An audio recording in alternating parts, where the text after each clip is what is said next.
আজকে আমি তোমাদের সাথে শেয়ার করছি ইলিশ মাছের একটা রেসিপি। তো অনেকে ইলিশ মাছ ভাপা খাও, সেটা সর্ষে বাটা দিয়ে ভাপা হয়, কিন্তু আমি আজকে শেয়ার করছি তোমাদের সাথে জিরে বাটা দিয়ে একটা ইলিশ ভাপার রেসিপি। তো শিলপাটাতে জিরে নিয়েছি আর দুটো কাঁচা লঙ্কা বেটে নেব। আর এদিকে আছে একটা কচু শাক, দেখলাম মানে কচু পাতা ফ্রিজে রাখা ছিল, তো ভাবলাম কচু পাতাটা দিয়ে দিই।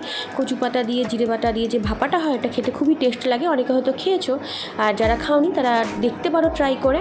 রান্নাটা খেতে সত্যি খুব ভালো লাগে। তো কচু পাতাটা আমি বেছে নিচ্ছি। সর্ষে বাটা দিয়েও খেতে খুব ভালো লাগে, কিন্তু এটা একটু অন্যরকম টেস্ট হয়, এটাও খেতে খুব ভালো লাগে।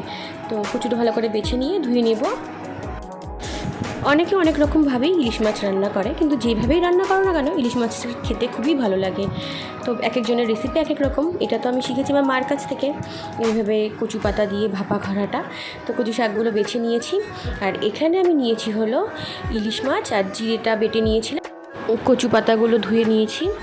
এবার অন্য একটা বাটির মধ্যে আমি সব কিছু ভালো করে মেখে নেব।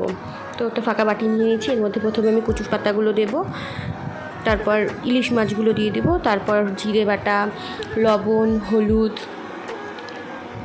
পরিমাণ মতো সর্ষের তেল দিয়ে ভালো করে মেখে নেব।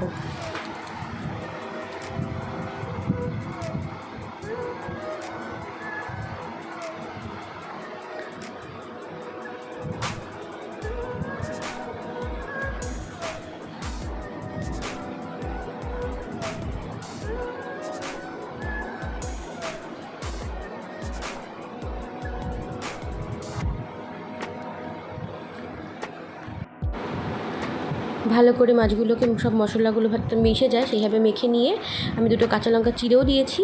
এবার আমি কড়াইতে এই মাছটা দিয়ে ঢাকা দিয়ে বসিয়ে দেবো। কড়াইতে দিয়ে দিয়েছি আর বাটিটা ধুয়ে সামান্য একটু জল দিয়েছি।